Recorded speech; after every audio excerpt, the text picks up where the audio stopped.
Alegría García. Alba Prieto. Aragón Carreño. Balcázar Celada. Presente. Balcázar Celada, presente. Cruz Mamani. Cruz Mamani, presente. Cruz Mamani, presente. Dávila Atanasio. Echaíz de Núñez Ízaga. Presente. Echaíz de Núñez Ízaga, presente. Gonza Castillo. Juárez Calle. Juárez Calle, presente. Juárez Calle, presente. Juárez Gallegos. Presente. Juárez Gallegos, presente. Luque Ibarra, con licencia. Medina Minaya.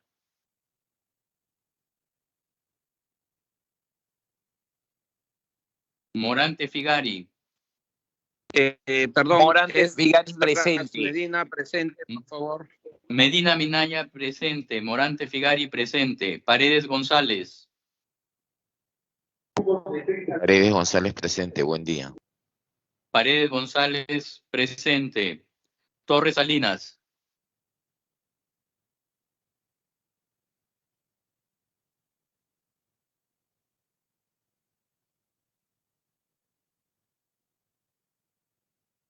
Tudela Gutiérrez.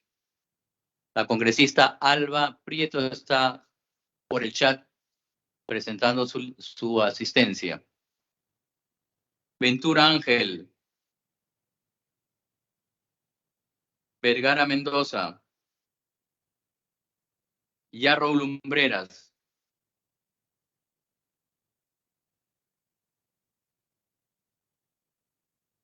Vergara, presente, por favor. Vergara Mendoza, presente.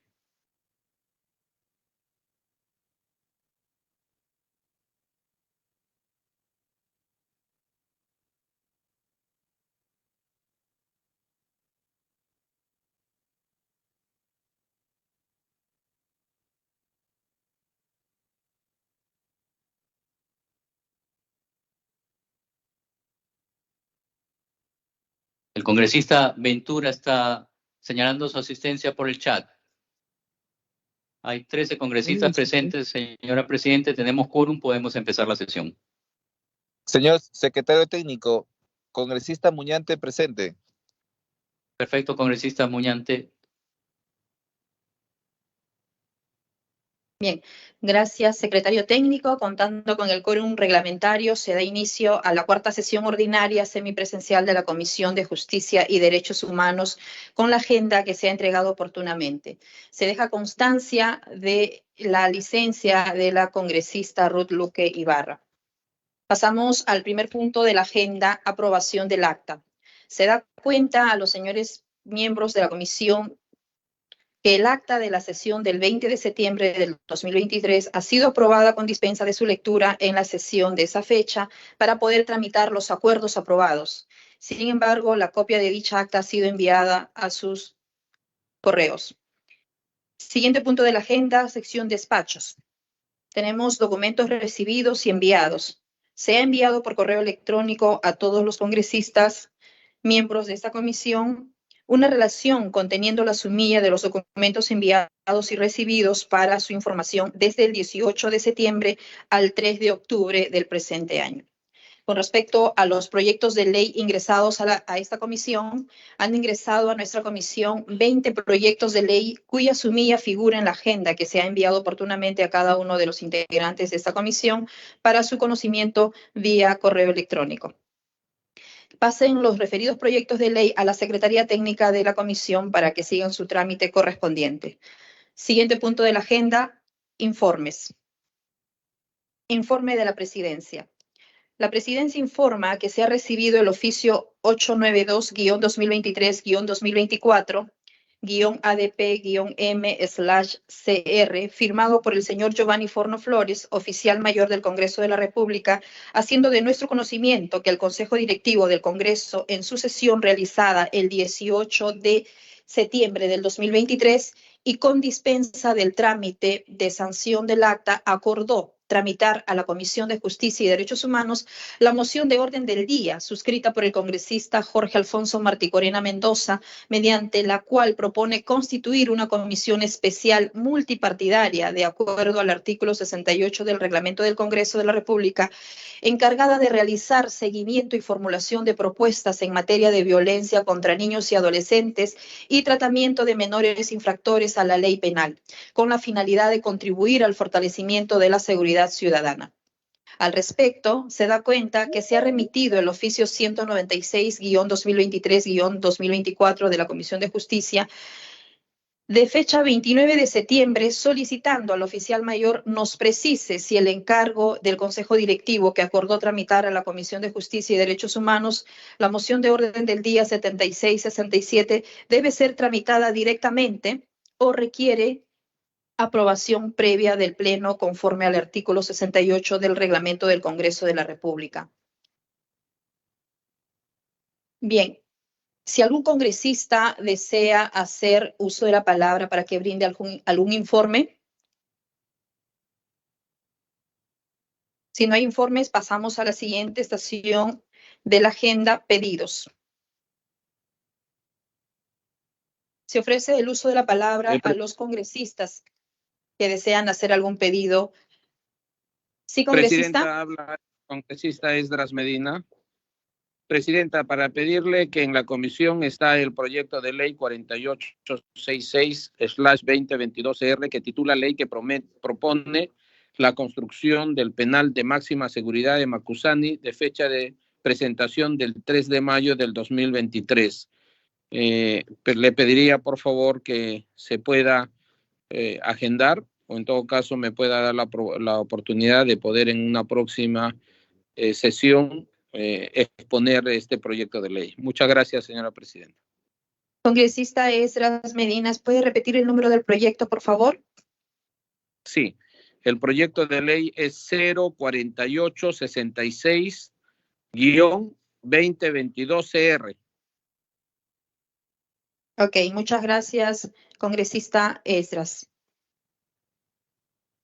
Bien, si algún congresista tiene algún otro pedido que hacer.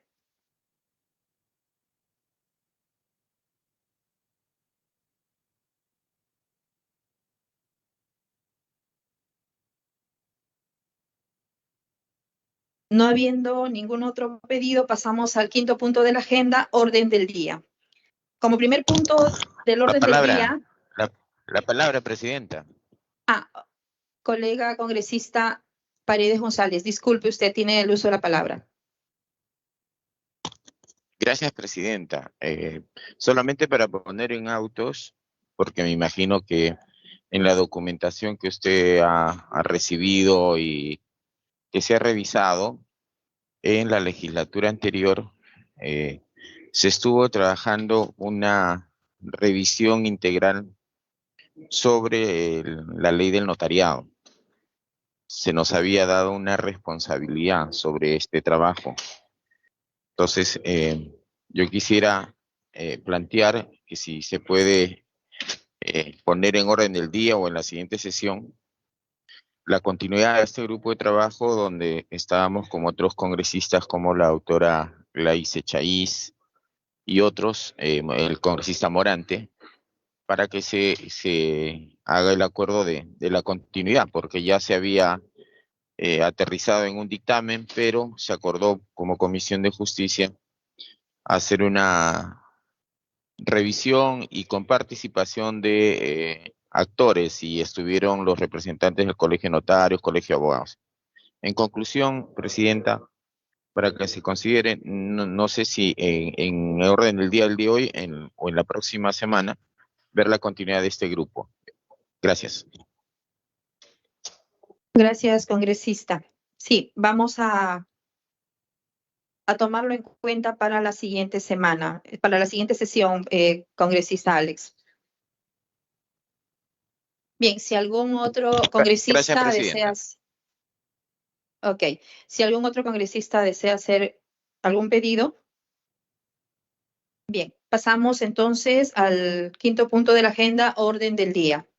Como primer punto, se da cuenta que se tiene programada la presencia de la presidenta de la Corte Superior de Justicia de Lima, la doctora María Delfina Vidal La Rosa Sánchez, para responder personalmente el pedido de información formulado por el congresista Alfredo Azurín Loaiza sobre ciudadanos extranjeros sentenciados de conformidad con lo dispuesto en el artículo 87 del reglamento del Congreso. Vamos a suspender por breves momentos para hacer el ingreso de la presidenta.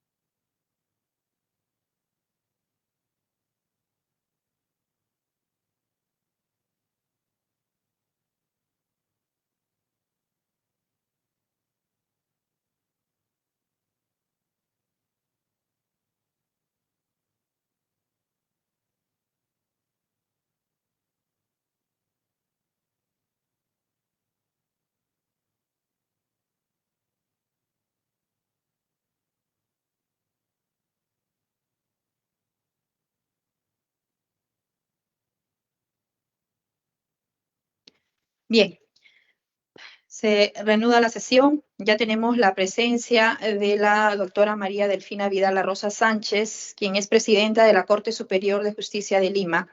Ella, la cual le damos la bienvenida a la Comisión de Justicia y Derechos Humanos, está presente para responder el pedido de información formulado por el congresista Alfredo Azurín Loaiza sobre ciudadanos extranjeros sentenciados de conformidad con lo dispuesto en el artículo 87 del reglamento del Congreso. Tiene el uso de la palabra presidenta de la Corte Superior de Lima, de Justicia de Lima. Adelante, por favor. Muy buenos días, señora presidenta de la Comisión de Justicia y Derechos Humanos.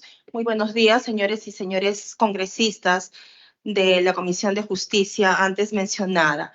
Sí, sobre el particular y concretamente en relación al pedido formulado por el señor congresista Azurín, en primer lugar debemos de señalar de que el Poder Judicial registra una información que indica solamente carga, producción. Es por ello que la información solicitada no se pudo enviar de inmediato, toda vez de que hay hitos que no están contemplados en la información que maneja el Poder Judicial. Ya se ha venido trabajando sobre el particular para incorporar algunos hitos adicionales, pero esto ya es a nivel nacional. Sobre el tema puntual y respecto de la información que se nos ha solicitado. Del año 2019 al 2022, sentenciados extranjeros con pena privativa corresponde la cantidad de 247. Sentenciados extranjeros con prisión suspendida, 88. Sentenciados con expulsión, 20. Y extranjeros extraditados, 15, haciendo un total de 370. Eso es cuanto informamos, señora presidenta. Bien. Gracias, doctora Vidal. No sé si es posible que nos haga llegar por escrito la información que nos ha brindado. Sí, por supuesto. El día de hoy se está enviando ya con los cuadros totales. Se enviaron las primeras informaciones a través de informes preliminares, pero el día de hoy ya se compaginó la información total y se les está enviando. Ok, muchas gracias. Si algún congresista desea hacer alguna pregunta, alguna intervención. Ok, congresista Balcázar, adelante. Bueno, para saludar a la presidenta de la Corte, Lima, que está, primero para pedirle las disculpas también del caso, personalmente, porque considero de que esa información que se ha solicitado no implicaba que usted necesariamente esté acá pues en la comisión, pues una información estadística y no ameritaba pues perder el tiempo, ¿no? Porque en verdad que esos datos, cuando uno hace una sentencia, no necesariamente pone en epígrafe condenado extranjero, ¿no? Sino que eso es un trabajo un poco difícil para ir buscando cada sentencia, si es boliviano, si es chileno, que tal vez quedará de ley, pero es a veces muy difícil etiquetarlo en una sentencia, sentencia extranjera, pues. Entonces, a mí me parece que el trabajo es un poco difícil para el Poder Judicial, pero sin embargo, vemos que está alcanzándose una relación de los extranjeros, ¿no? Correcto. Pero no están discriminados que si son venezolanos, colombianos. No, sí, Porque no. la última oleada, digamos, de venezolanos es reciente. Entonces, eso también dificulta, habrá que evaluarlo en su momento. Yo pienso de que no se ha explicado bien la finalidad para qué se quería la relación estadística de estos casos. Sin embargo, me parece que lo que ha expuesto es suficiente como para poder en su momento evaluar por parte del Poder Judicial que ha aportado. Nada más. Gracias, congresista Balcázar. Si hay alguna otra participación de parte de los congresistas. Presidenta Morante. Adelante, congresista Morante. Sí, digamos más o menos en la misma línea de lo que estableció el congresista Balcázar, pero sí me llama una inquietud, o sea, de lo que se ve son pocos los extranjeros que han sido sentenciados, ya que hay una enorme inseguridad y hay un montón de delitos que aparecen en la prensa, básicamente cometidos por ciudadanos extranjeros. ¿Tendrá la presidencia de la Corte Superior de Lima, aparte de los sentenciados, más o menos un estimado de cuántos procesados hay que sean extranjeros? Si es que esa información también la tuviera o digamos es igual de difícil de poder conseguir. Gracias. Gracias, congresista Morante. Tiene el uso de la palabra doctora Vidal. Gracias, presidenta. Sí, sí, señor congresista, dando respuesta a su inquietud. Nosotros ya hemos solicitado dicha información. Se la vamos a enviar también. Acá nos están alcanzando. El 19 tenemos en el 2019 138. En el 20 tenemos la data que se les ha enviado, pero esa información sí, como ya estamos trabajando directamente con los juzgados y salas a través de un Excel, podríamos enviarla en estos días. Gracias, doctora Vidal. Si hay alguna otra consulta o alguna otra participación de parte de los congresistas. Bien, no habiendo ninguna otra participación de parte de los congresistas, vamos a agradecer la participación y la presencia de la doctora Vidal. Muchísimas gracias. Gracias, señora presidenta. Gracias, señores y señores congresistas. Buen día. Buen día.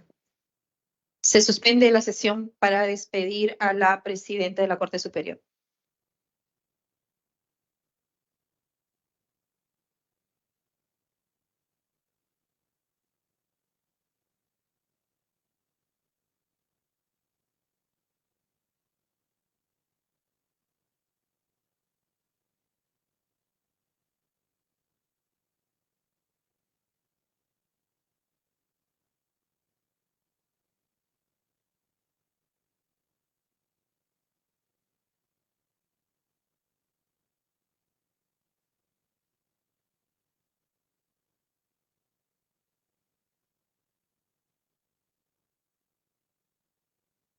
Bien, se reanuda la sesión. Vamos a continuar con el siguiente punto de la agenda.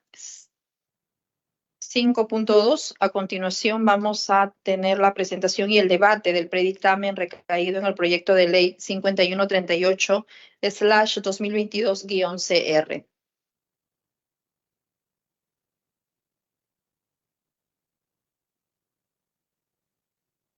(5138). Ok, vamos a entonces a presentar Este proyecto de ley ha sido presentado por la congresista María Elizabeth Taipe Coronado, que propone modificar el artículo 268 del Código Procesal Penal para exceptuar de la prisión preventiva a las mujeres embarazadas y con hijos menores de 4 años.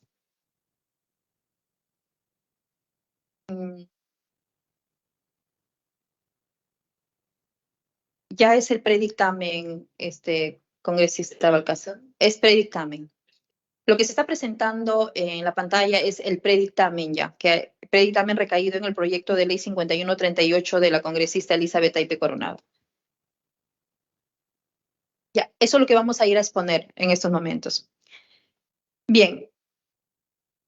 A la fecha hemos recibido opinión tanto del Ministerio de Justicia y Derechos Humanos, así como la opinión favorable también del Ministerio de la Mujer y Poblaciones Vulnerables. El predictamen recomienda la aprobación del proyecto de ley 5138 con texto sustitutorio. Hemos adoptado las recomendaciones tanto del Ministerio de Justicia y Derechos Humanos como del Ministerio de la Mujer y Poblaciones Vulnerables para la elaboración de este nuevo texto. El predictamen recomienda la aprobación del proyecto de ley. El espíritu de la norma persigue, por un lado, que ningún inocente purgue condena innecesariamente, y por otro lado, salvar el interés superior, es decir, que ningún niño menor de 4 años se le prive de la presencia de su madre. Durante el estudio del proyecto, se observó que la primera parte del enunciado, la cual cito a continuación, exceptuar de la prisión preventiva a las mujeres embarazadas, ya se encontraba legislado en el artículo 290 del nuevo Código Procesal Penal. Lo que plantea el texto sustitutorio es cambiar la medida de prisión preventiva para los casos expuestos por el arresto domiciliario. Asimismo, sobre la necesidad de legislar para una reforma del sistema de justicia, lo que la norma propuesta está privilegiado el no romper de manera abrupta la relación madre-hijo por las consecuencias psicológicas que este rompimiento pudiera causar al infante. Es así que este texto busca llamar la atención para que los órganos del Estado cumplan las políticas públicas orientadas a garantizar el respeto por la dignidad de la persona, salvaguardar la condición de inocencia de un procesado y el interés superior que es el infante.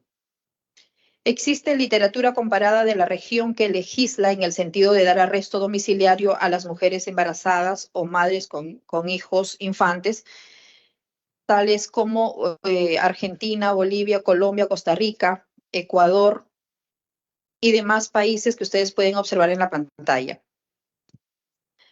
Es así que finalmente la aprobación de la norma propuesta nos obliga a dirigir la mirada a la función de nuestro sistema penitenciario, es decir, la resocialización del reo. En ese sentido, urge seguir legislando en materia penitenciaria y que ésta vaya en concordancia con la Política Nacional Penitenciaria al 2030 planteada por el Ejecutivo.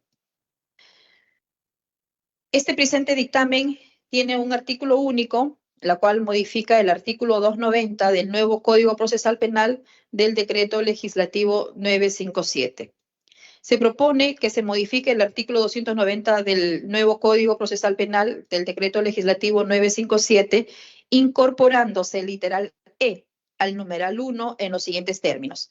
Artículo 290, detención domiciliaria. Numeral 1. Se impondrá detención domiciliaria cuando, pese a corresponder prisión preventiva, el imputado. Literal E es lo que se está proponiendo agregar.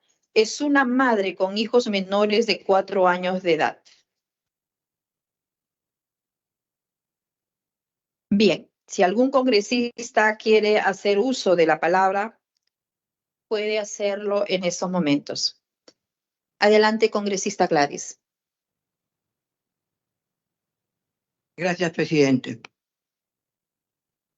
Esta es una norma mandatoria que por la sola condición de mujer madre ya no podría proceder a la detención provisional. Pregunto, si la madre es denunciada por homicidio o por violencia en agravio de sus hijos, ¿prisión domiciliaria? si las víctimas viven con ella? Pregunto. Creo que los jueces tienen una facultad discrecional para poner la detención previsional y las imposiciones legales tienen que ponerse en todas las circunstancias previstas. La violencia es generalmente una de las causas por las cuales las mujeres incurren en la comisión de delitos o se ven en procesos penales. Es difícil la situación de las madres que tienen hijos, sobre todo cuando no hay con quien se queden, no hay abuelos, no hay un hogar sustituto para ellos. A mí me parece muy riesgoso generalizar la norma. Yo he visitado los penales y muchas de estas madres, o varias de ellas, están en la cárcel por haber atentado contra la vida de sus hijos. ¿Cómo lo hacemos? Y a veces contra la vida de los padres. Una persona que tiene estas características, le confiamos la vida, la salud, la integridad física de sus hijos, y más aún si tiene un proceso que está sujeta a una depresión de por sí psicológica y con más necesidades.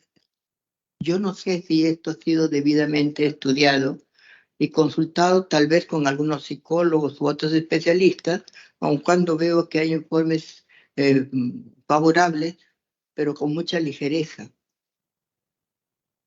Habría que consultar a los fiscales de familia, a los de violencia familiar, para que ellos nos den una opinión más cercana a la realidad sobre el tema en particular.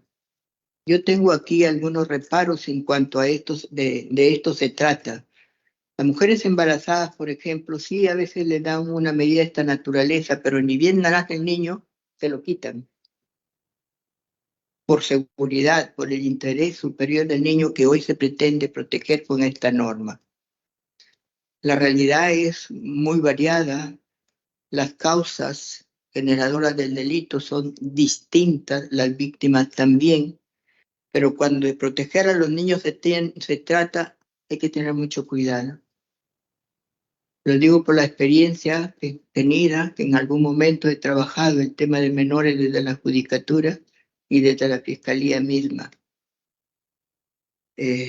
No sé, pregunto yo a la mesa si se evaluó esas situaciones a efecto de poder tomar una decisión. Y si se tiene estadísticas sobre el particular. Gracias, Presidenta. Gracias, congresista Gladys. Sí, el predictamen se ha elaborado con las opiniones que se ha recibido de las instituciones ya mencionadas y también se ha tomado en cuenta las sugerencias que ellos han brindado. Pero justamente estamos en un tema de debate para poder mejorar el texto sustitutorio y de acuerdo a lo que diga la mayoría de los integrantes de la comisión. Adelante, congresista Balcázar. Muchas gracias. La preocupación que acaba de expresar la congresista Gladys Chase, efectivamente,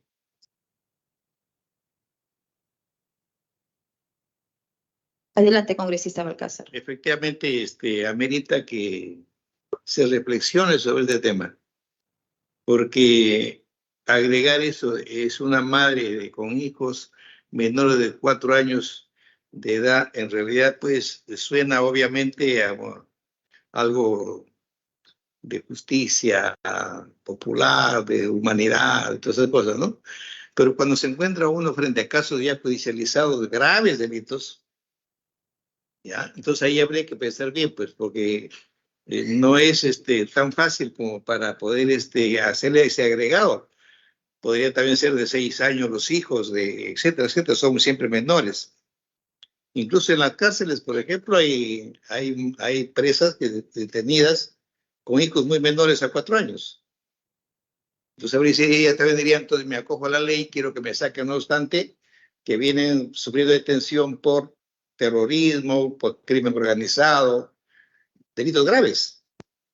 Entonces acogerían también a este agregado. A mí me parece que lo que estaba en el artículo 290 debería quedarse siempre como está, pero agregarle allí una consideración de esa naturaleza me parece que no es, diremos, atendible. Como repito yo, quizás no se ha meditado bien la propuesta, porque inicialmente venía el proyecto en otro sentido, ¿no? Y se ha reconducido a otros términos, que esa reconducción es la que me preocupa, porque si el proyecto venía inicialmente con un agregado al 268, como se había planteado, incorpórese al artículo 268 del nuevo código, últimos, están exceptuados de la posesión de la prisión preventiva las mujeres embarazadas o con hijos menores de 4 años. Lo de embarazado ya estaba por eso, pero eso no significaba de que tenga que reconducirse a un artículo que nada tenía que ver con el proyecto. Es lo que observo yo de la redacción de acá. Entonces,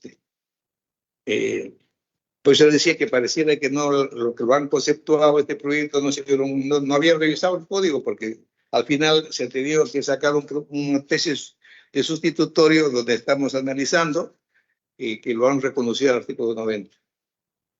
Entonces yo pienso de que este agregado no debería proceder.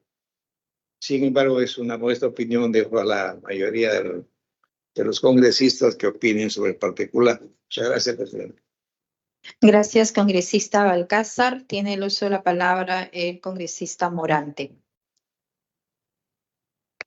Señora presidenta, mire usted, con respecto al tema de las mujeres embarazadas, puede ser, pero ni bien den a luz tendrán que ir a prisión.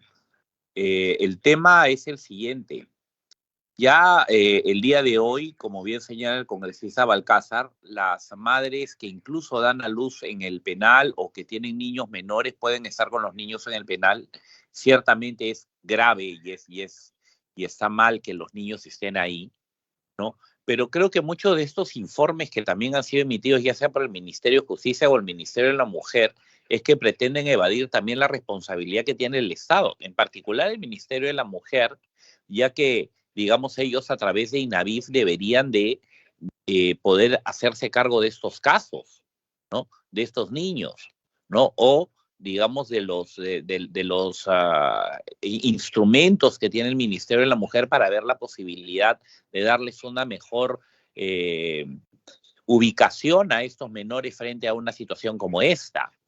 Además, mire usted, hace pocos días justamente leí un documento, un artículo en la BBC de Londres que hablaban sobre un caso muy particular que era sobre cómo los fiscales en Italia están separando, protegiendo, salvando a los hijos de la mafia, es decir, a los niños cuyos padres están metidos en la mafia, cambiándolos de hogares, llevándolos a hogares de acogida, llevándolos a instituciones para evitar de que puedan continuar en esa dinámica del delito que puede haber. Lamentablemente tenemos familias, y eso no es ninguna novedad, es lamentable que esto sea así, pero tenemos familias que digamos, tienen el tema del crimen o de la comisión de delitos muy arraigado en el tronco familiar, de padres a hijos y demás, y ven pues la comisión de delitos y lo siguen cometiendo y lo entienden como algo normal, cuando perfectamente podrían, digamos, encontrar otro camino. ¿Qué pasaría en el caso, por ejemplo, de una mujer y de una familia que puedan estar detenidos o que se les genera una detención porque, por ejemplo, en su casa se comercializa droga? ¿Vas a mantener con arresto domiciliario a una mujer, aunque tenga hijos pequeños, en una casa donde se ha estado o se está comercializando drogas? Eso yo lo veo un poco difícil, ¿no? Complicado de ver. Yo creo que esto podría darse el caso, en el caso de niños menores de 4 años o de niños menores en general, cuando los niños tengan algún tipo de necesidad especial. Por ejemplo, puede ser un niño con discapacidad, ¿no? Puede ser un niño que tenga que necesitar cuidados especiales que podría darse el caso, y yo creo que bien como lo señala la doctora Echaíz, por último, en este punto, los jueces son los que tienen la discrecionalidad para esto. Para eso son formados como jueces, para poder determinar si es que realmente corresponde o no una prisión preventiva por las características de la persona, del autor o del posible denunciado y de sus circunstancias, ¿no? Y su arraigo al proceso.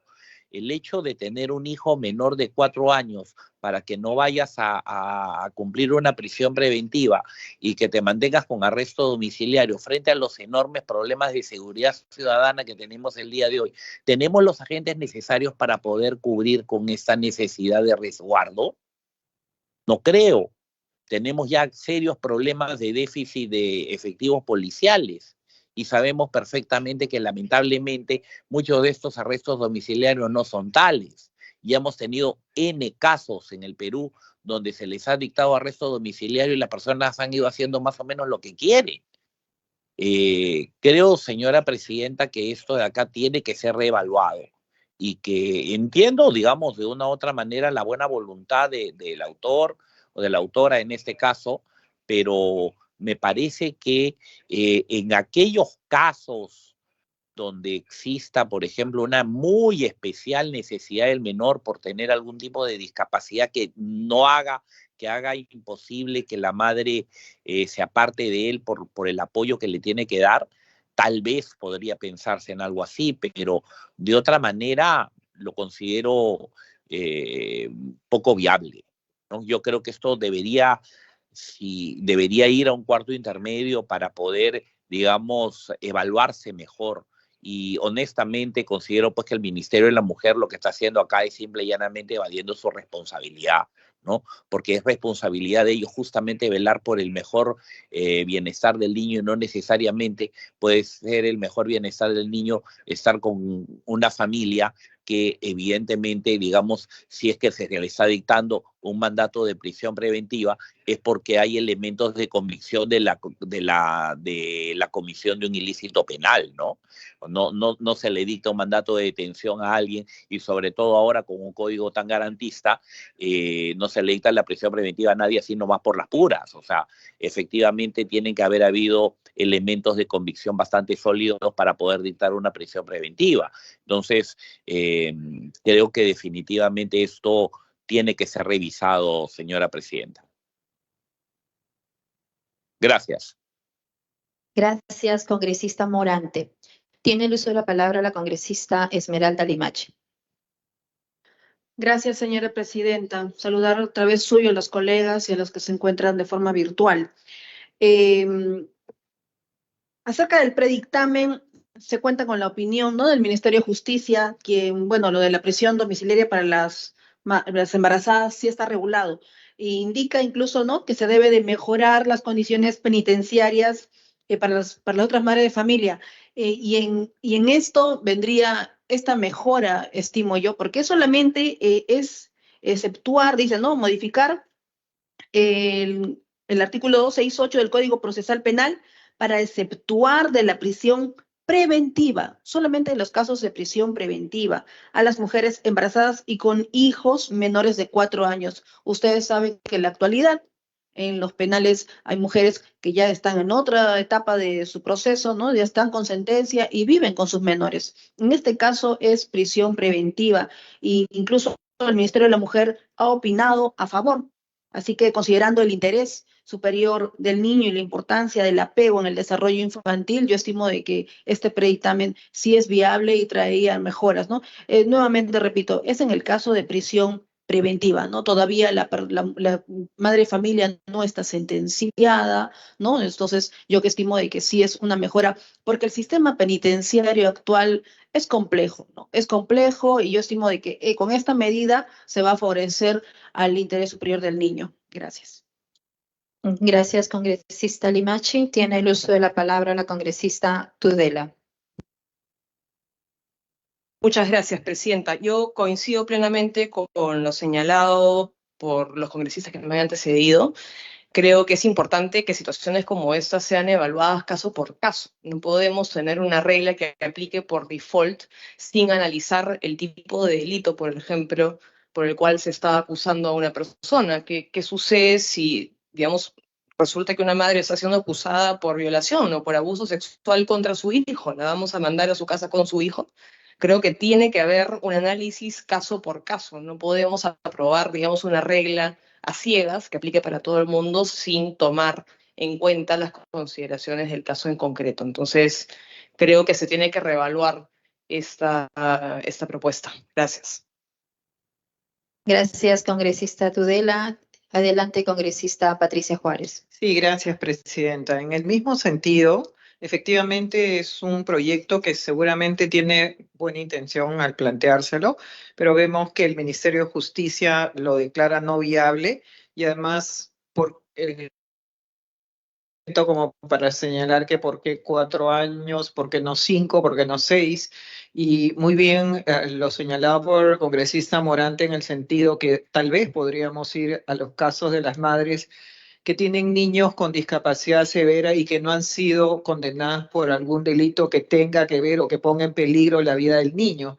Pero eso ya implica una valoración del caso de manera especial e individual. Entonces es difícil que en una norma que la característica es que tenga el carácter general, podamos establecer, digamos, estas particularidades que cada uno de los casos tiene. Es por eso que yo sugeriría que siga evaluándose en la comisión, de tal manera que podamos luego llegar a alguna determinación, ¿no? Pero en principio tiene una complejidad tal como está planteado, porque es difícil, considerando todo lo dicho por mis colegas, es difícil poder determinar en qué caso se debe aplicar. Y la verdad es que el juez tendría que evaluar cada uno de ellos, ¿no? Entonces no podríamos generalizar un tratamiento para las madres sin excepción.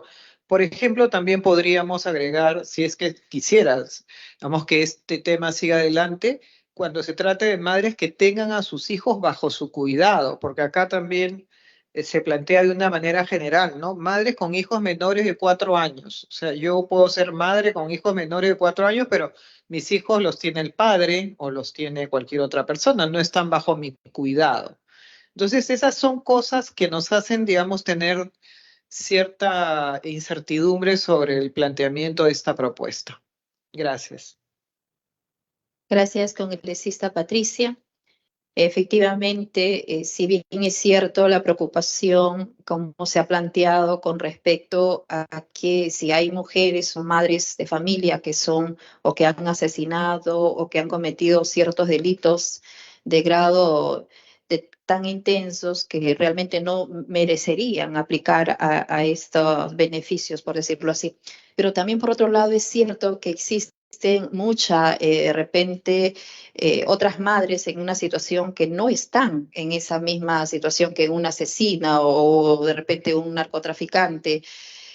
Hay mujeres, ¿no?, que realmente pueden ser inocentes o tienen simplemente un proceso preventivo en el cual está en una etapa inicial y de repente el caso o la situación por la que estás siendo investigada no ameritaría, pero entonces hay casos y casos como ustedes mencionan, ¿no? Y para ello se pudiera de repente hacer alguna modificatoria, si alguien de ustedes también lo propone, ¿no? Se podría hacer un agregado al literal que se está proponiendo, ¿no? De acuerdo a todo lo que ustedes han venido mencionando y pues, conocedores ustedes de la ley y la experiencia que ustedes han tenido dentro del campo, pues creo que tienen el conocimiento de repente para poder hacer un planteamiento, alguna sugerencia a este literal. Presidenta. Congresista Morante, adelante, tiene el uso de la palabra. Presidenta, para añadir un poco en este orden de cosas, para que a alguien le dicten un mandato de prisión preventiva, el delito materia de posible condena tiene que superar los 4 años de pena privativa de libertad. Es decir, digamos, la prognosis de pena tiene que ser superior a 4 años. ¿Eso qué significa? Que regularmente son delitos que tienen de 4 a más años de pena privativa, lo cual por lo general ya son delitos relativamente graves.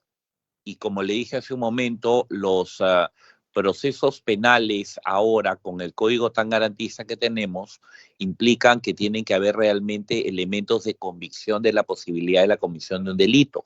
Eso significa que, digamos, de una u otra manera, sí, es cierto, puede ser que sean inocentes, eso es verdad. Es más, tenemos una gran cantidad de personas sin sentencia en las prisiones en el Perú, en los penales, y seguramente una gran cantidad de ellos hasta inocentes, o a lo mejor es que el Ministerio Público no ha podido acreditar la culpabilidad, ¿no? O sea, una cosa es ser inocente y otra cosa es no haber podido acreditar la culpabilidad, porque tal vez no tenían los medios probatorios necesarios, pero el hecho concreto, Presidenta, es que este es un tema tan amplio y tan complejo que creo que hacer una norma de carácter general en este sentido es bastante complicado. Bien lo señalaba la congresista Juárez, ¿no?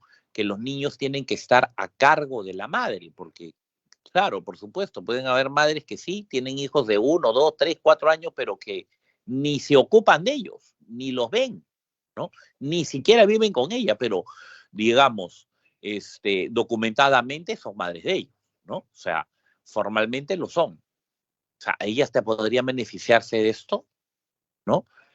Yo creo que esencialmente podría ser que excepcionalmente el juez podría evaluar la posibilidad de suspender o eliminar la posibilidad del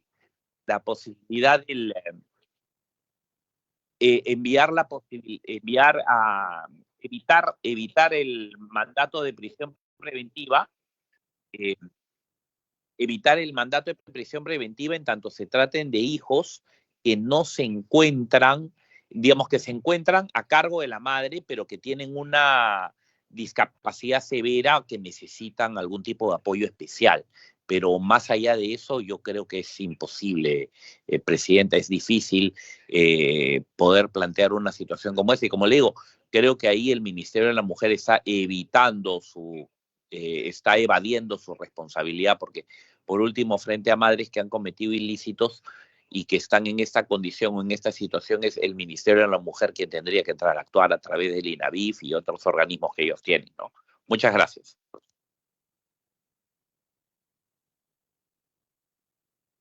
Gracias, congresista Morante. Tiene el uso de la palabra congresista Limache. Sí, adelante, congresista Limache. Sí, solamente para aclarar o no, mediante, lo puede aclarar Secretaría Técnica, estamos hablando de la etapa de la prisión preventiva, ¿no?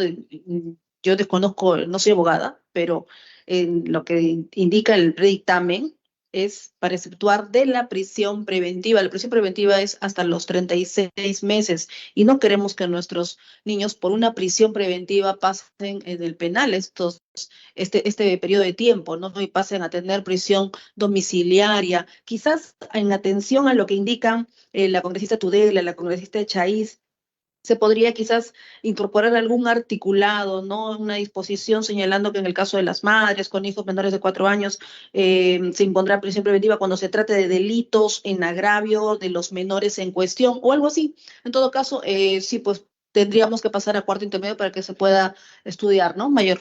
Gracias.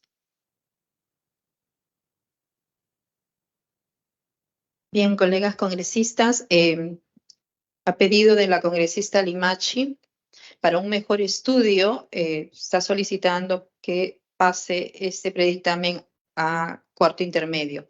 Vamos a llamar asistencia para la votación, secretario técnico. Adelante. Muy bien, señora congresista. Vamos a pasar al proyecto, a la votación para el cuarto intermedio del proyecto 5138. Presidenta, perdone, Presidenta Morante. Presidenta, disculpe usted un Adelante, minuto. congresista Morante. Sí, pero para cuarto intermedio no es necesario ir a votación, es decisión directa de la presidencia. Si usted considera que debe ir a cuarto intermedio aceptando el pedido, basta y sobra para ir a votar. Podríamos pasar ya de frente a ver el siguiente dictamen, creo yo. Gracias, congresista Morante. Si ningún congresista se opone, entonces vamos a dar por aprobado el pedido de la congresista Limache. Bien, ha sido aprobado el pedido de la congresista. Pasamos al siguiente punto de la agenda. 5.3. Vamos a tener la presentación y debate del predictamen recaído en los proyectos de ley 3725/2022-CR y 4636/2022-CR. Los proyectos de ley han sido presentados por los congresistas Alejandro Soto Reyes y Patricia Juárez Gallegos, la cual propone modificar el artículo 283 del nuevo Código Procesal Penal, Decreto Legislativo 957, sobre prisión preventiva. Se establece que el juez penal revise de oficio cada 6 meses la vigencia de los presupuestos que dieron lugar a la prisión preventiva en atención a la exhortación efectuada por el Tribunal Constitucional en el fundamento 167 de la sentencia emitida en el expediente 03248-2019 TC.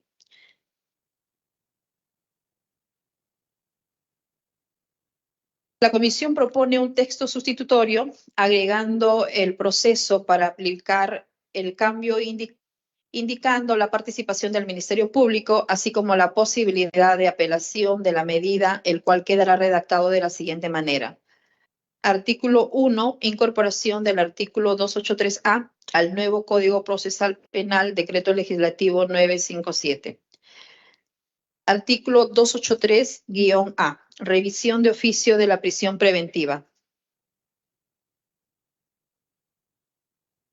El artículo 283-A.1, cada 6 meses desde la imposición de la prisión preventiva al imputado, el juez de la investigación preparatoria de oficio realiza la revisión de la vigencia de los presupuestos que dieron lugar al dictado de dicha medida y según el caso ordena motivadamente la continuación o modificación o sustitución de la medida o la libertad del imputado. El artículo 283-A.2, el juez se pronuncia previa realización de una audiencia dentro del tercer día de cumplidos los 6 meses de la imposición de la prisión preventiva. Esta se lleva a cabo con la asistencia del Ministerio Público del imputado y su defensor. Una vez escuchados a los asistentes y a la vista de los autos, el juez decide en ese mismo acto o dentro de las 72 horas siguientes bajo responsabilidad. La resolución que se pronuncie sobre la revisión de oficio de la prisión preventiva puede ser objeto de recursos de apelación. El procedimiento que se sigue es el previsto en el numeral 2 del artículo 278. Si algún congresista quiere hacer uso de la palabra, puede hacerlo en este momento.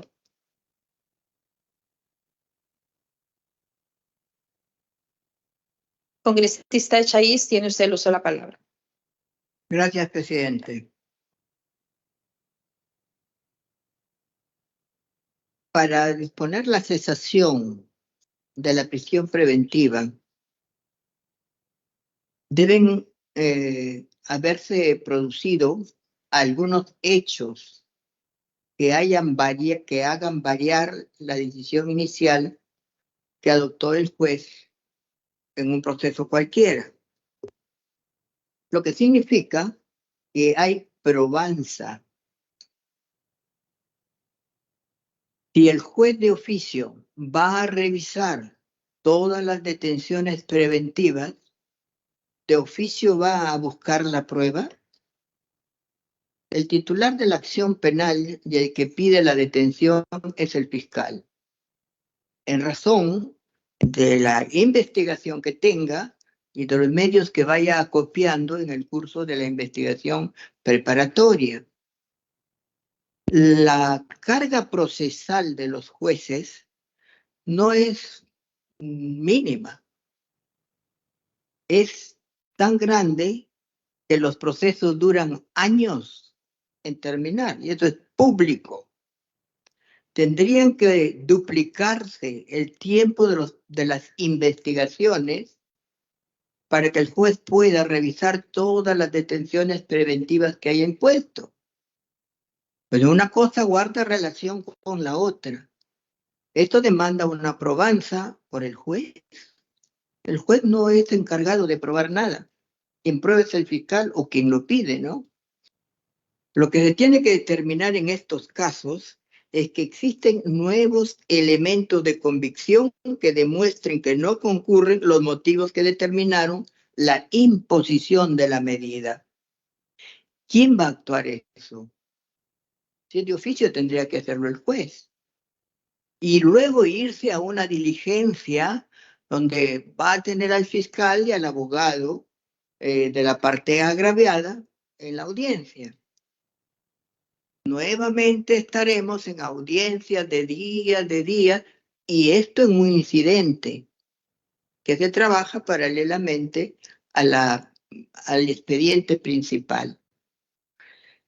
Yo creo que las normas legales deben adecuarse a la realidad.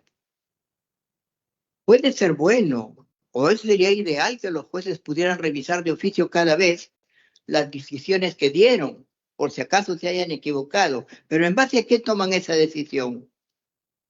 En base a la ocurrencia de nuevas situaciones. ¿Y cómo va a conocer de esas nuevas situaciones si es que no se buscan, no se actúan o no se presentan? Eso demanda pruebas. Yo lo veo factualmente imposible, improbable y no acorde con el principio de celeridad procesal. En todo caso, la norma en el 283 contiene los presupuestos para que el propio imputado pueda solicitar la cesación de la prisión preventiva cuando se han producido nuevos hechos que hacen variar su situación. Por ejemplo, lo actuado en el expediente que lleva a cabo o tiene a su cargo el fiscal. Revertimos todo el modelo procesal cargándole al juez la prueba cuando él es el neutro, el que escucha, al que le presentan las cosas y él decide. Este es el modelo que tenemos nosotros, del juez neutro, del que no actúa nada. Oye a las partes, escucha y decide. Entonces, no sé, no lo veo muy acorde a la realidad, ni siquiera a nuestra realidad jurisdiccional, sino al propio contexto del ordenamiento procesal. Esto es lo que me parece este proyecto. Gracias, Presidenta. Gracias, congresista Gladys. Tiene el uso de la palabra la congresista Patricia.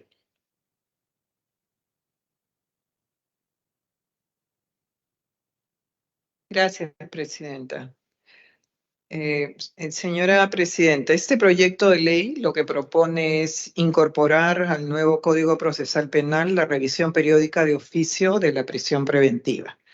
El proyecto presentado busca incorporar al artículo 283A, el nuevo Código Procesal Penal, de tal manera que cada 6 meses desde la imposición de la prisión preventiva en contra del imputado, el juez penal de oficio realizará la revisión de la vigencia de los presupuestos que dieron lugar al dictado de la medida de prisión preventiva y, según el caso, ordenará motivadamente la continuación, modificación o sustitución de la medida o la libertad del imputado.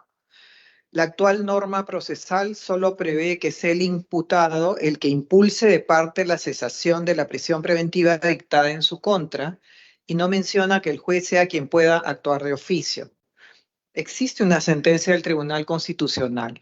Esta, la sentencia 3248-2019-PHC/TC, ha señalado que no obstante que se haya advertido y fundamentado debidamente la concurrencia de los 3 presupuestos procesales para proceder al dictado de la prisión preventiva establecidos en el artículo 268 del Código Procesal Penal, no debe dejar de considerarse la posibilidad de que alguno de dichos presupuestos pierda su vigencia en el transcurso del plazo impuesto.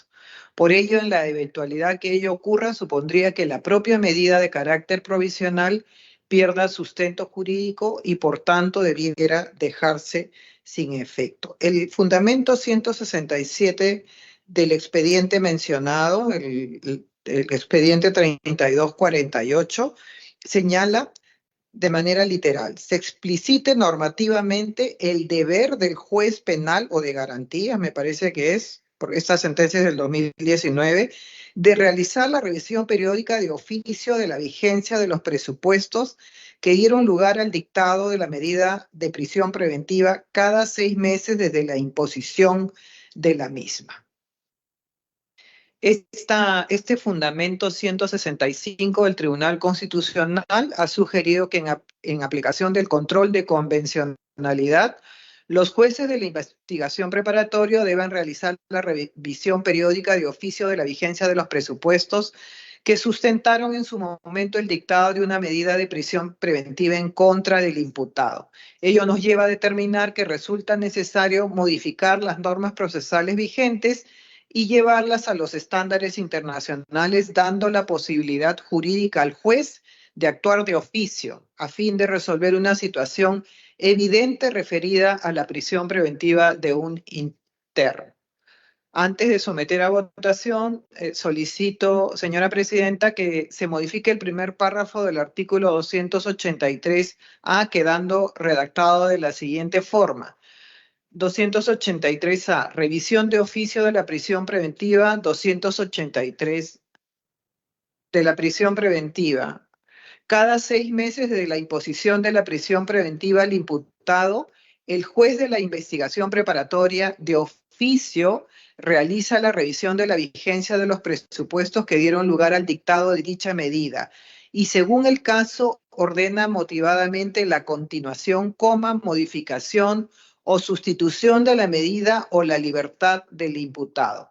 Finalmente, solicito a los señores miembros de la comisión el apoyo con su voto a favor de este texto sustitutorio presentado.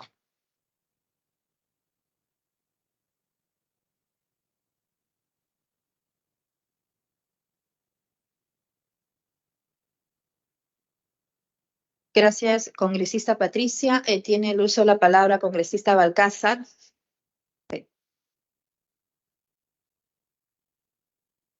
Estamos leyendo el proyecto sustitutorio que se ha planteado en este predictamen. He escuchado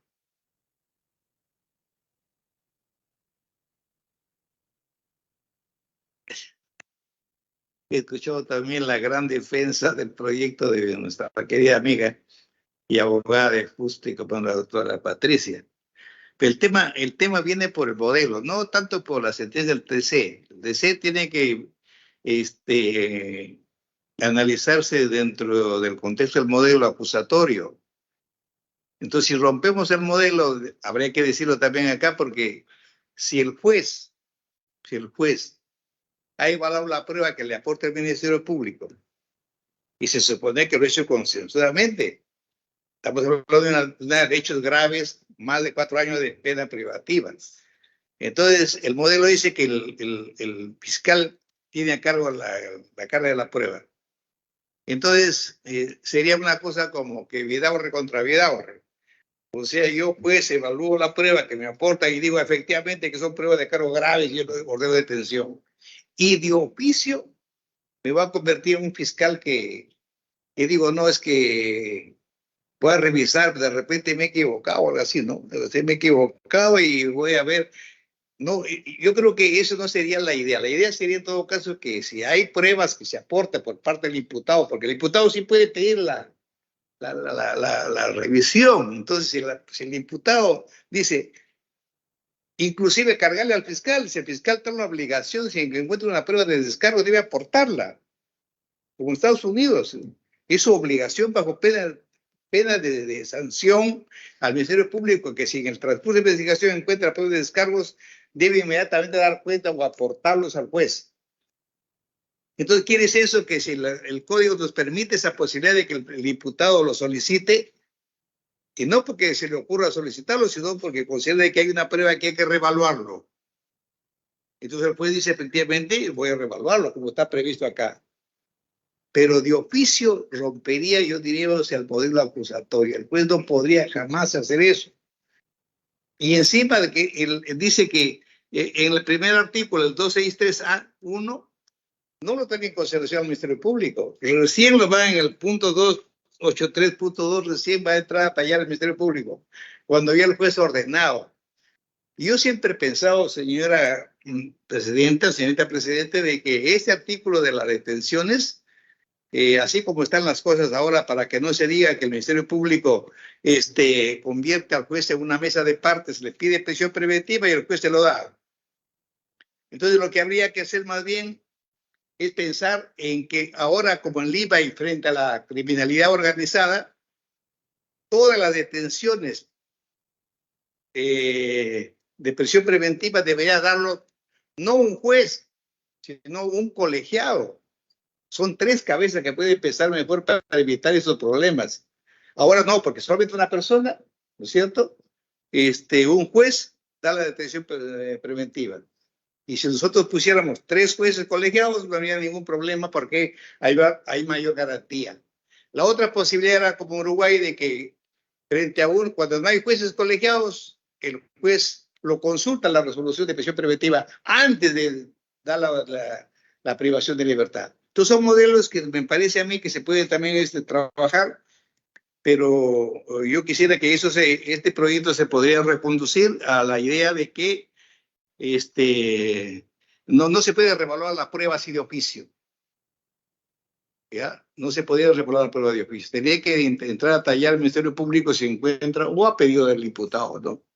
Me parece a mí que me preocupa por el modelo porque así ahí nos podrían criticar mucho. Con el respeto que se merecen los autores del proyecto, pienso que esto también debería ser con un cuarto intermedio para socializarlo mejor. Muchas gracias, presidente.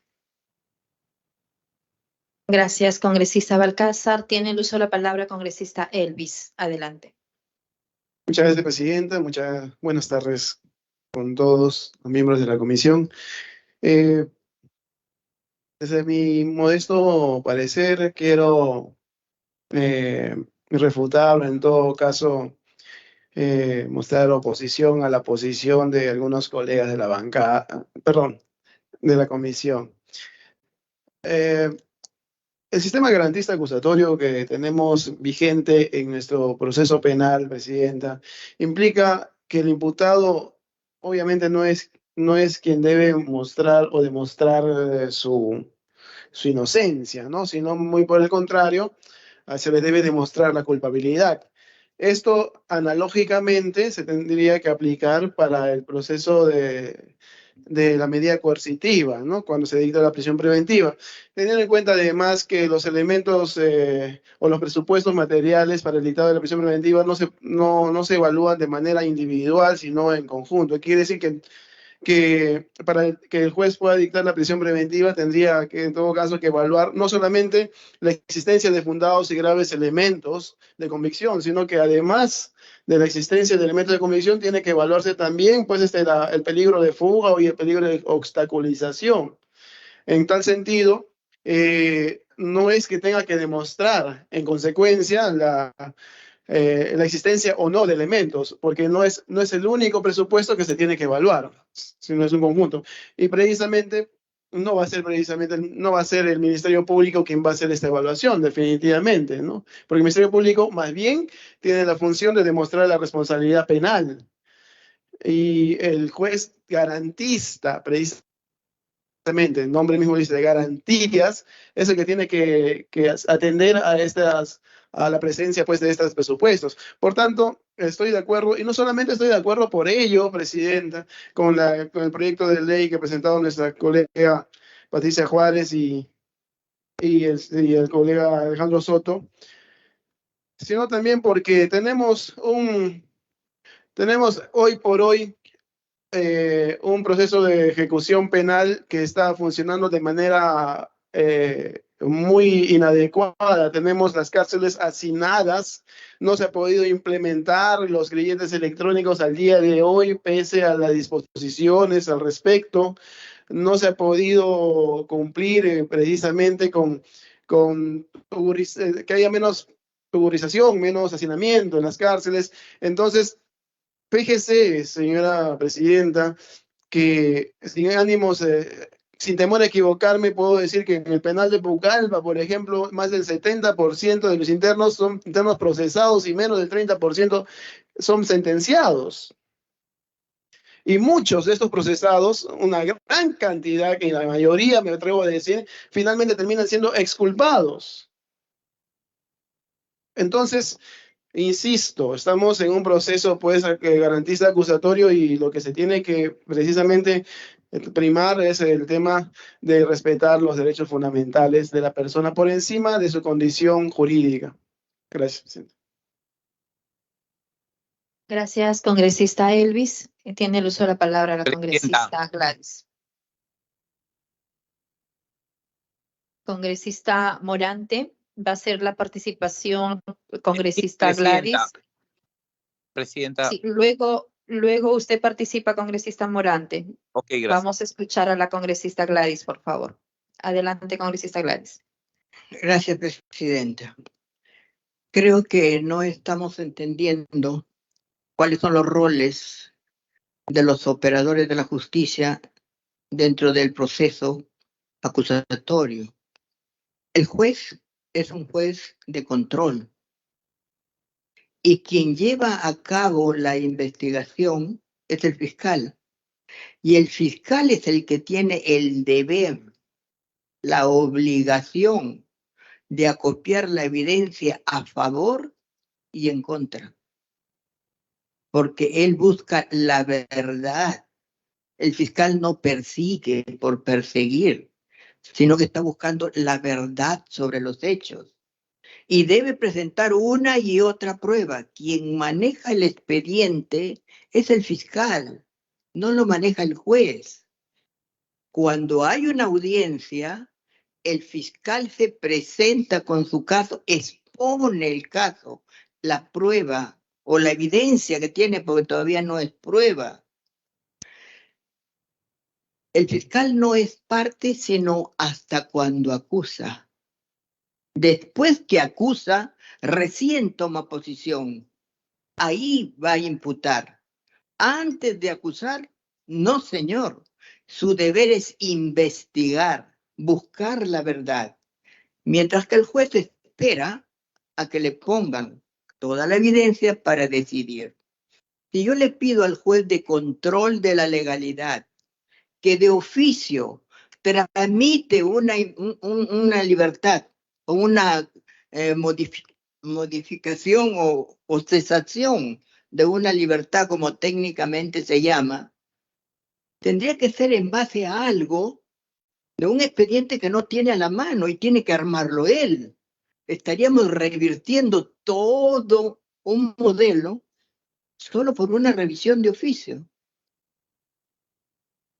Esto es algo que estaría trastocando, mire, los roles de los operadores de la justicia dentro de un sistema implementado constitucionalmente, no legalmente. A eso me refiero. La idea indudablemente que es buena. Tendríamos que analizarla y ver que el fiscal mismo se saque de la cabeza que es un fiscal persecutor. El fiscal lo que busca es indagar y buscar la sanción de quien ha cometido un delito. Y en la investigación actúa las pruebas a favor y en contra. Y él no tiene por qué tampoco parcializarse con nadie. La verdad es una. Lo que trata de hacerse que resplandezca es la justicia. Nadie quiere que una persona vaya a la cárcel injustamente. Y cuando se ha producido la modificación a la variación de los hechos que dieron origen a esa detención, tenga la seguridad que el propio imputado es el primero que lo va a pedir. Así es que o adecuamos esto a la Constitución y a la ley, o tendríamos que reformar la propia Constitución para cambiar los roles de los operadores de la justicia. Eso es más o menos lo que estoy diciendo. No es que me oponga, me parece bien que se pueda hacer una revisión, pero el código ya lo dice. Cuando haya nuevas evidencias o elementos de convicción que hagan variar la situación que motivó la detención. Puede cambiar en algún momento. Ahora, que los jueces sean algunos muy afectos a la detención es de historia, todos lo criticamos, pero son criterios jurisdiccionales, ¿no? Por eso es que trato de poner un poco las cosas en su contexto para que tomemos una decisión. No por hacer, dar más garantías, ¿no?, a los investigados, vamos a introducir modificaciones que pueden traer otro tipo de consecuencias. Y finalmente, como les decía, una grave incidencia en la celeridad procesal, porque eso va a significar nueva carga procesal. Todos van a juez de oficio, revíseme la... ¿Dónde terminamos? Ahora se demoran 9 años en los procesos graves, los delitos graves. Pasaremos pues a 10, a 20, no lo sé. Eso no es justicia, pues. Eso, Presidenta, gracias.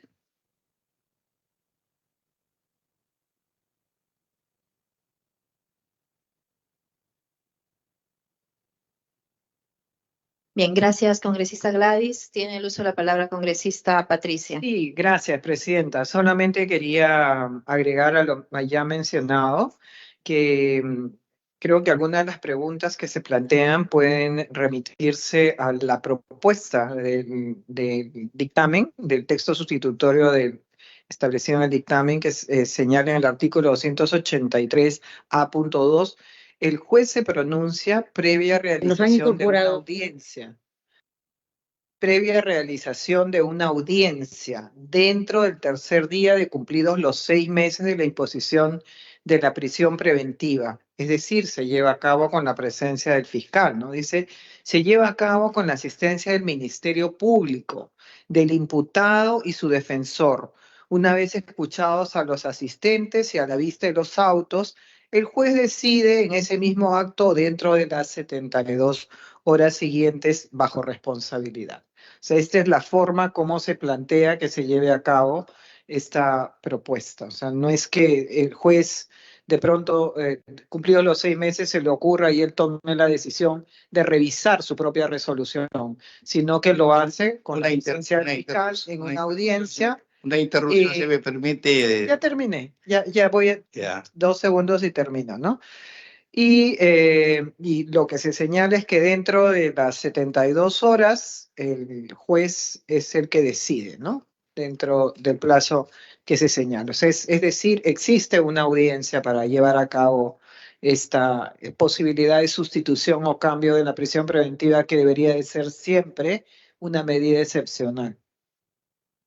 Gracias, congresista Patricia. Adelante, congresista Balcázar. Sí, y mi preocupación, la pregunta era a la colega Patricia, si el juez no tiene el físico, no tiene el expediente, no controla el expediente, ¿cómo de oficio puede ordenar? Si ese control, como dice la doctora Chayes, lo maneja el Ministerio Público. Entonces ahí faltaría en todo caso la redacción que diga previa solicitud del expediente para que evalúe si de oficio puede ordenar una revisión, por decir un ejemplo, ¿no? Pero no se dice en el proyecto, nada más. Gracias, congresista Balcázar. Adelante, congresista Elvis. Sí, dos ideas puntuales que quiero dejar en claro, Presidenta, para terminar mi participación en este extremo. Si bien es cierto, en el plano ideal, el fiscal debería entender que no es un fiscal persecutor, como lo dice precisamente la colega Chaiz, sino es un fiscal que busca la verdad, que es quien tiene que investigar para poder determinarla, ¿verdad? Pero en la realidad de los hechos se mide la producción de los operadores del Ministerio Público a través de las sentencias acusatorias. Yo he trabajado en el Ministerio Público y con justificada razón digo que cuanto más sentencias acusatorias tenemos, más eficientes somos en todo caso los despachos, ¿no? Y esto obviamente no está plasmado en la norma, pero es cómo se determina pues la producción de la labor del Ministerio Público.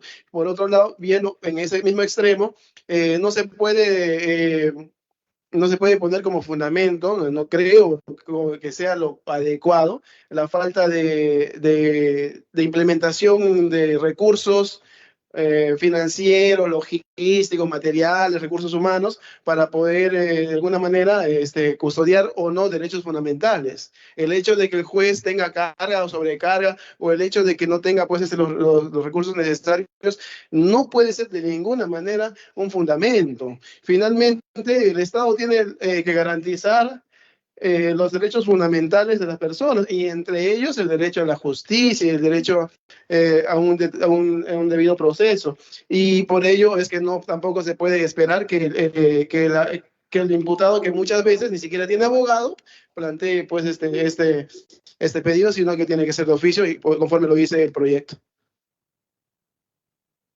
Gracias, congresista Elvis. Congresista Morante, que estaba solicitando el uso de la palabra. Sí, señora presidenta. Adelante, por favor. Muchas gracias, muchas gracias. Mire, presidenta, ya independientemente de modelos o no modelos, o de roles o no roles, acá hay un hecho que es bien concreto. El propio Tribunal Constitucional, que es quien garantiza nuestros derechos constitucionales, ha hecho una exhortación al respecto en una de sus sentencias. Y efectivamente plantea la posibilidad o la necesidad de que se establezca un procedimiento como este. Y así el mandato del propio Tribunal Constitucional, que es quien determina nuestros derechos humanos, nuestros derechos fundamentales, como por ejemplo el derecho a la libertad y a la presunción de inocencia, ¿no? En procesos de esta naturaleza, evidentemente está estableciendo la necesidad y hace la exhortación efectiva a que se legisle en este sentido. Por lo tanto, creo que es conveniente, presidenta, que esto se lleve a cabo, que esta norma se apruebe, ya que, digamos, es un desarrollo constitucional que está haciendo el propio tribunal, independientemente de los roles constitucionales que tengan los fiscales y los jueces, porque de hecho que los tienen, claro que sí, pero también el tribunal. Y en este aspecto, presidenta, también hay que tener en cuenta una cosa, que a veces se dictan mandatos de detención por 9, 18 meses, 36 meses, tomando en cuenta supuestamente la posible perturbación de la actividad probatoria. Y resulta pues que el Ministerio Público, que es el encargado de llevar a cabo la actividad probatoria, no realiza acción alguna, o la retrasa innecesariamente, o no tiene la celeridad necesaria para realizar la actividad probatoria, y la persona sigue detenida, y sigue detenida, y sigue detenida. ¿Por qué? Por la propia incapacidad del Ministerio Público de impulsar la actividad probatoria. ¿Qué pasa si impulsando esa actividad probatoria se determina realmente, digamos, que se caen o que, digamos, ya no tienen el mismo valor los supuestos o los elementos de convicción que originalmente fueron considerados para la prisión preventiva? Y simple y llanamente por una inacción del Ministerio Público esto no sucede. Entonces, presidenta, en esta medida creo que estamos dando cumplimiento con esta norma a una sentencia del Tribunal Constitucional que claramente exhorta a realizar aquello que estamos haciendo el día de hoy, independientemente de los roles, de modelo acusatorio y garantista. Esta claramente es justamente una norma garantista, ¿no? Que permite incluso estableciendo el procedimiento que se debe llevar a cabo, ¿no? Donde ya, por supuesto, en la audiencia que convocará el juez, ¿no? Irá el fiscal e irá el procesado, el imputado, ¿no? Con las pruebas que correspondan para ver si se mantiene o cesa la prisión preventiva. Yo considero que es favorable este proyecto de ley y además estaríamos cumpliendo una exhortación realizada por el propio Tribunal Constitucional. Muchas gracias. Gracias, congresista Morante. Bien, si no hay otra participación, vamos a dar paso a, hace un momento la congresista Patricia había hecho un pedido para poder modificar el artículo 283-A.1, en la cual se está aceptando la modificación, congresista Patricia. Y también hay que tener en cuenta que la Corte Interamericana de Derechos Humanos ha resuelto en varios casos que el juez debería de revisar de oficio si aún se mantienen los requisitos necesarios para mantener la prisión preventiva o puede variarse la situación a otro tipo de medida. Y el efecto es que con esta modificación nuestra legislación será acorde a lo resuelto por el sistema interamericano y también a lo resuelto por el Tribunal Constitucional. Bien, vamos, si no hay ninguna otra participación, vamos a ver, congresista Américo, tiene usted Menos de un minuto nomás, señora presidenta.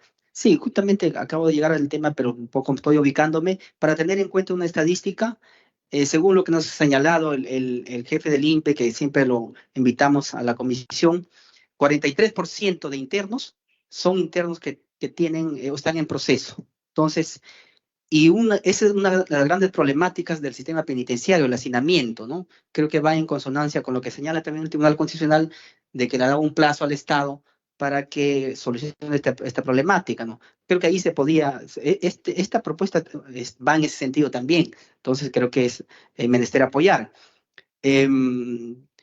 Claro, por aquí también escuché a mi colega Echaíz, con todo respeto, que parece que mencionaba que el imputado tiene que solicitarlo, pero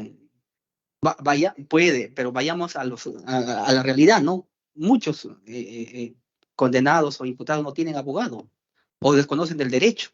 Entonces, por eso es necesario que el Estado garantice la debida defensa impulsando esta medida de oficio. Bien, gracias. Gracias, congresista Américo. Bien, si no hay otra participación, secretario técnico, sírvase pasar asistencia para la votación. Bien, señora presidenta, vamos a llevar a cabo la votación del dictamen recaído en el proyecto de ley 3725. Muñante Barrios. Limache Quispe. A favor. Limache Quispe, a favor. Acuña Peralta. Alegría García. A favor. Acuña Peralta, a favor. Alegría García. Alba Prieto. Aragón Carreño. Balcázar Celada. Abstención. Balcázar Celada, abstención. Cruz Mamani. A favor, Cruz Mamani. Cruz Mamani, a favor. Dávila Atanasio. Echaíz de Núñez Ízaga. En contra. Echaíz de Núñez Ízaga, en contra. Gonza Castillo. A favor. Gonza Castillo, a favor. Juárez Calle. A favor. Juárez Calle, a favor. Juárez Gallegos. A favor. Juárez Gallegos, a favor. Medina Minaya. Dávila Atanasio, a favor.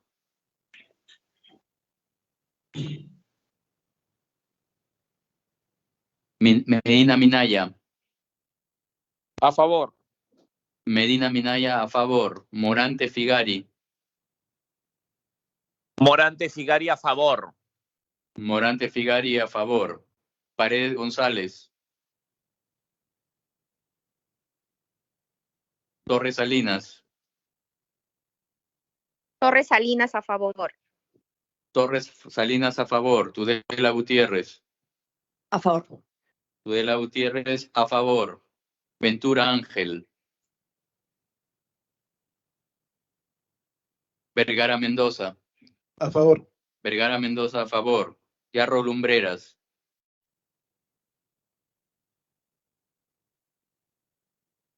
Rivas Chacara. A favor. Rivas Chacara, a favor.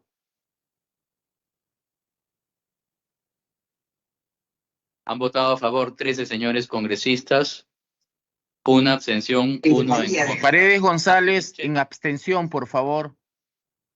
Paredes González, abstención. En el chat está votando.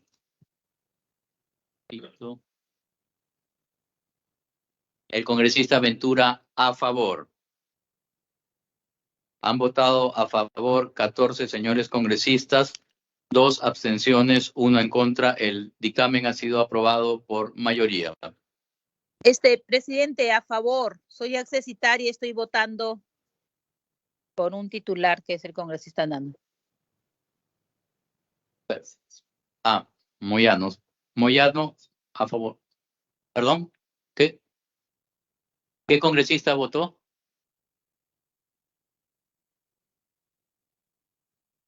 Congresista, ¿puede brindarnos su nombre, por favor? Moyano Delgado.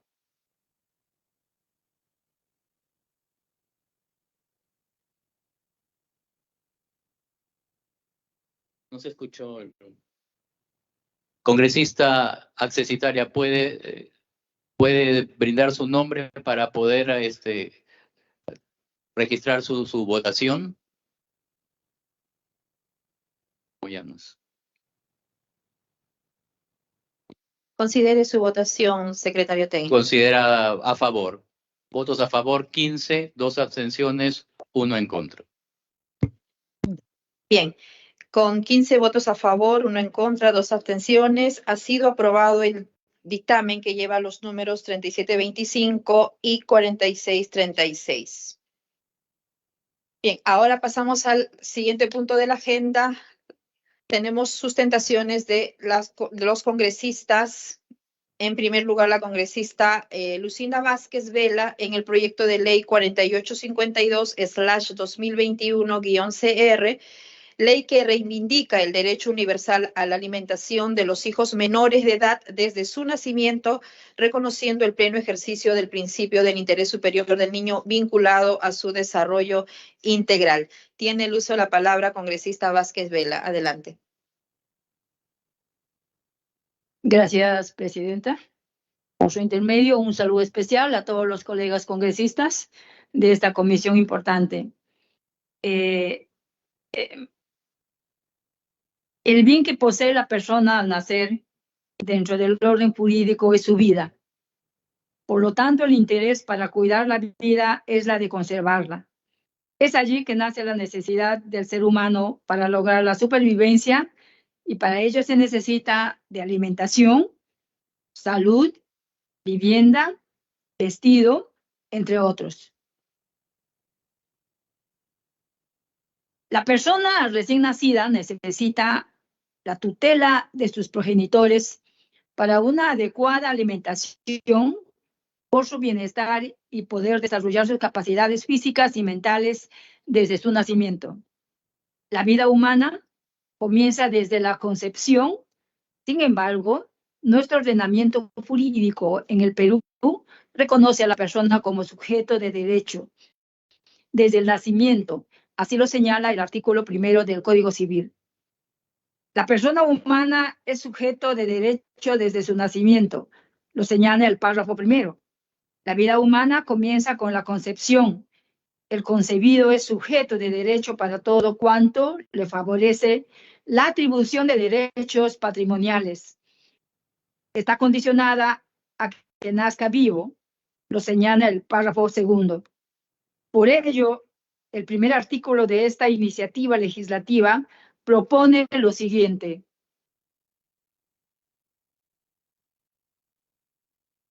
La presente ley tiene por objeto el de reconocer y amparar el derecho vital a la alimentación que tienen los hijos menores de edad, procreados por padres actualmente divorciados o separados desde el momento mismo de su nacimiento, como derecho humano esencial vinculado a su desarrollo integral y plenamente reconocida y consagrada en la Declaración Universal de los Derechos Humanos. Declaración de la Declaración de los Derechos del Niño y en nuestra Constitución Política del Perú. Con ello, busca reivindicar el derecho a la alimentación desde el momento que nace, en concordancia con nuestra legislación nacional e internacional. El recién nacido, por su falta de madurez física y mental, necesita de protección y cuidados especiales para sostener el funcionamiento del cuerpo físico, propiciar su crecimiento, mantener su salud y preservar su vida. En segundo lugar, se encuentran las recomendaciones científicas, donde todos los estudios concluyen que los primeros meses después del nacimiento del niño es donde se forma el desarrollo emocional y social que va a definir el comportamiento y personalidad del futuro ciudadano útil a la sociedad. Es aquí donde radica la responsabilidad vital de los padres para brindar la asistencia alimentaria que el nuevo ser requiere. El segundo artículo de esta iniciativa legislativa no merece mayor comentarios por cuanto solo planteamos que la acción para exigir la pensión de alimentos sea imprescriptible, para lo cual se modifica el numeral 5 del artículo 2001 del Código Civil, que actualmente establece 15 años. Igualmente, los artículos 3 y 4 tratan de modificaciones al Código Civil y Código Procesal Civil, para que el cálculo de las pensiones alimentarias se efectúen desde el día del nacimiento del niño a ser amparado. Mientras tanto, el artículo 5 de la propuesta legislativa fija algunas cuestiones procedimentales para fijar el inicio del devengue de los pensionistas alimentarios clasificados en dos situaciones. La primera, cuando se trata de hijos menores reconocidos por sus progenitores. Y en segundo lugar, cuando no han sido reconocidos por sus progenitores. En el primer caso, solo se plantea el devengue de la pensión de alimentos que se efectúe luego de una constancia de abandono de hogar por uno de los progenitores, o si viviendo en el mismo techo no cumple con su obligación de amparar este derecho a favor de los niños menores. En el segundo caso, se precisa que se podrá acumular una pretensión alimentaria o alimenticia al proceso principal de filiación solicitada según la Ley 28457, modificada por Ley número 3628, o de lo contrario, optar por demostrar la paternidad según los requisitos del artículo 415 del Código Civil.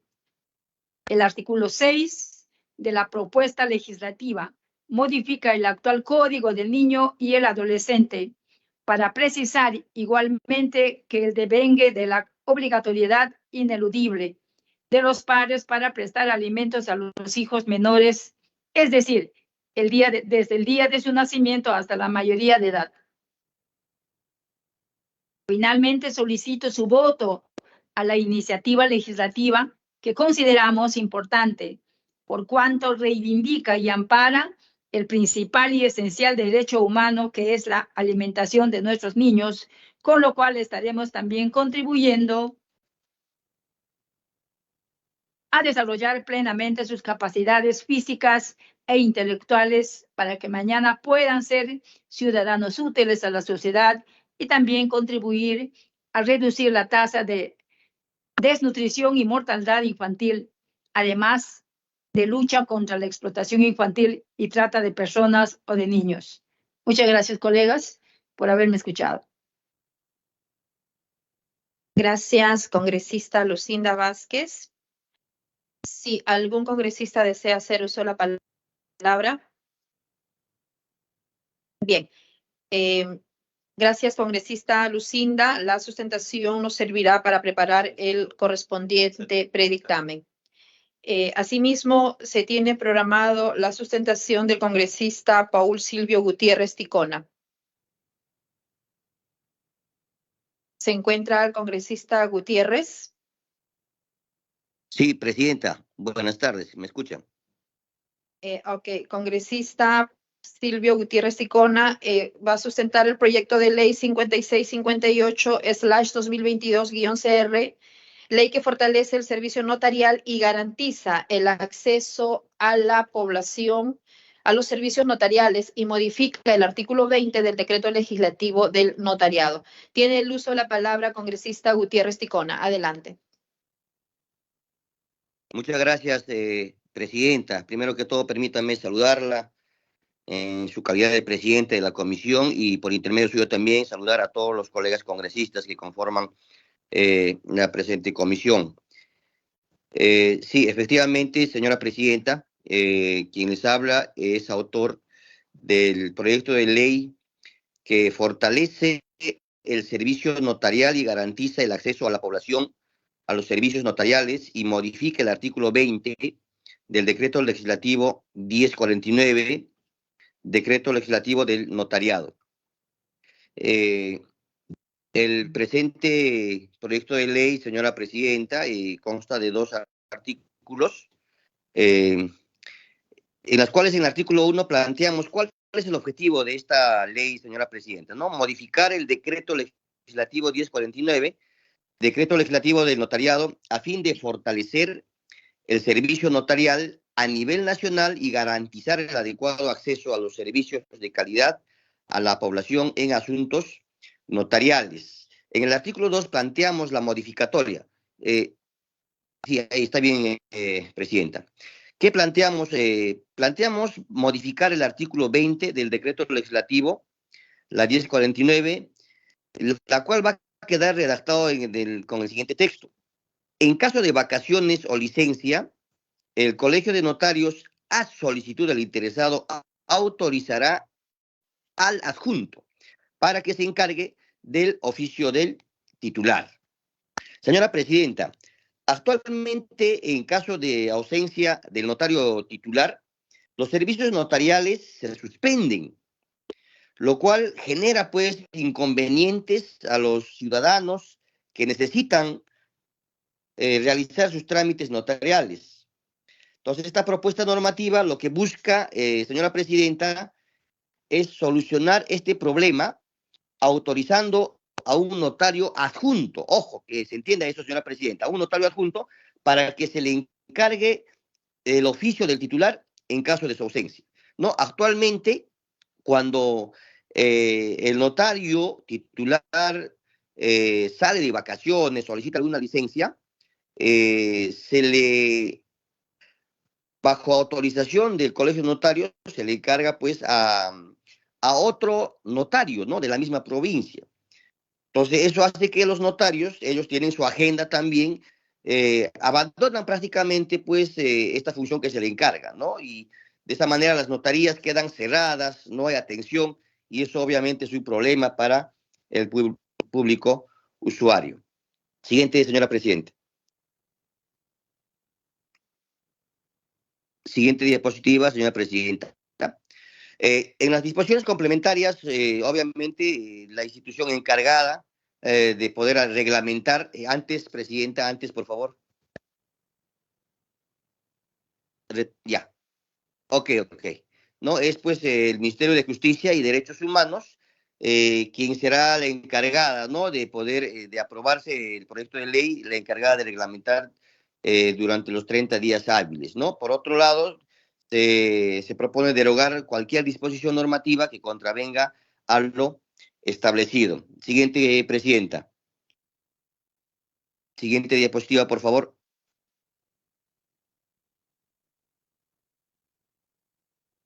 Presidenta, recalco, el principal objetivo que se tiene con este proyecto de ley es garantizar la continuidad de los servicios notariales a fin de evitar inconvenientes a los ciudadanos que necesitan realizar los trámites notariales.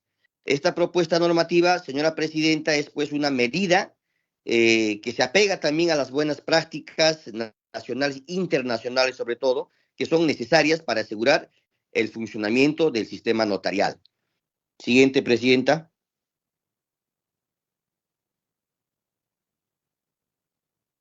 El notario adjunto deberá cumplir obviamente los requisitos establecidos en la ley y actuar bajo la dirección y responsabilidad del notario titular, quien tendrá las mismas facultades. Para garantizar las funciones del notario adjunto, se sugiere que el Colegio de Notarios implemente los mecanismos de supervisión y control en los servicios notariales a fin de que estén en línea con la legislación vigente. El Colegio de Notarios es el encargado de designar al notario adjunto de manera imparcial. El Colegio de Notarios deberá implementar los registros eficientes y seguros para que el notario adjunto deje constancia de todas las actuaciones notariales. La aprobación y promulgación de este proyecto de ley, señora presidenta, obviamente que no va a significar ningún tipo de egreso adicional al Estado, ¿no? Ya que el objetivo fundamental es regular el servicio notarial cuando el titular haga uso de sus vacaciones y de esa manera, pues, no quede abandonada, ¿no?, la notaría y el público usuario que tiene que realizar sus trámites notariales sean los perjudicados. Señora presidenta, esta propuesta normativa entiendo que es una medida necesaria para poder así garantizar la continuidad de los servicios notariales y también evitar los inconvenientes a los ciudadanos que necesitan realizar estos trámites. Entonces, creemos que la propuesta es positiva y por lo cual pedimos a su autoridad y a todos quienes integran la comisión dictaminar de manera favorable y de esa manera, pues, darle una solución a este problema que hay con el público usuario que requiere, pues, de las notarías. Muchísimas gracias, señora presidenta. Gracias, congresista Gutiérrez Ticona, por la sustentación de su proyecto, la cual nos servirá para preparar el correspondiente predictamen. Si algún congresista tiene alguna participación que hacer al respecto, adelante, congresista Gonza. Gracias, presidenta. Presidenta, para ir en el mismo sentido de la exposición, en la comisión hay varios proyectos relacionados al tema de notariado. Le comento y también espero que el equipo técnico que lo acompaña tome nota. El congresista Paredes, nosotros formamos una comisión, un grupo de trabajo porque eran más de 10 proyectos del notariado, incluyendo había uno del Ejecutivo. Inicialmente lo estuvo trabajando el congresista Balcázar, no funcionó este grupo y lo pasamos al congresista Alex Paredes. Y él ya tenía un trabajo casi finalizado, sino que nos ganó el tiempo y se acordó que lo íbamos a debatir en esta nueva legislatura. No sé si lo tienen el predictamen. No sé si sigue como miembro el congresista Alex Paredes de la comisión, ¿sí? Entonces habría que conversar con él ya lo tenía prácticamente listo. Vinieron a exponer los colegios notarios, el ministro de Justicia. Hubo un debate que finalmente se llegó a un acuerdo.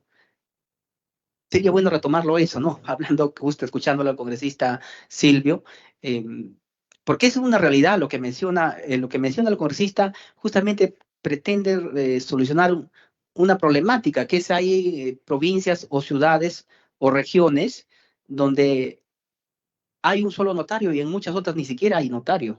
Entonces, la población reclama o el notario abusa de que tiene su monopolio, ¿no?